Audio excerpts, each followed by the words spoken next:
Մեթյու Հենրի, ամենօրյա ընթերցանություն, օր հունվարի 16։ Ահա ես դրան առաջին կանգնած եմ և թակում եմ, եթե մեկը լսե իմ ձայնը և դուռը բանա, կմտնեմ նրա մոտ և ընթրիք կանեմ նրա հետ և նա ինձ հետ։ Հայտնություն 3:20 խոսք։ Քրիստոսը իր խոսքով և հոգով ողորմած հաճությամբ մոտենում է մեղավորների սրտի դռանը։ Նա մոտենում է նրանց ոչ թե դատաստանի, այլ ողորմության ճանապարհով, պատրաստ լինելով այցելել բարեգթությամբ։ Սակայն նա հանդիպում է իր առաջ փակ դռան, քանզի մարդու սիրտը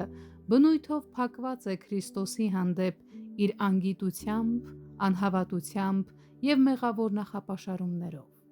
Եվ երբ նա գտնում է մարդու սիրտը փակ, նա անմիջապես չի հեռանում,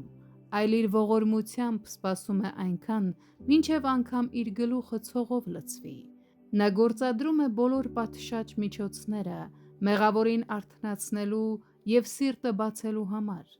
Նա կանչում է իր խոսքով և թակում նրանց խիղճը իր հոգու ազդակներով։ Եվ ովքեր բացում են դուռը նրա առաջ, վայելում են նրա ներկայությունը իրենց մխիթարության և բարելավման համար։ Նա ընթրում է նրանց հետ և ընդունում այն բոլոր բարիքները, որ նրանց մեջ կա, ճաշակում այն հաճելի պտուղը, որ ինքն է աճեցրել նրանց մեջ, և այդ ընթրիքի լավագույն մասը ինքն է բերում իր հետ։ Եթե նրա գտած խնջույքը սակավ լինի, ապա իր բերածը կլրացնի պակասը։ Նա կպարգևի շնորհի և մխիթարության նոր պաշարներ և դրանով կարթնացնի հավատքի, սիրո և հոգևոր ուրախության նոր դրսևորումներ։ Եվ այս ամենում Քրիստոսը և իր ապաշխարող ժողովուրդը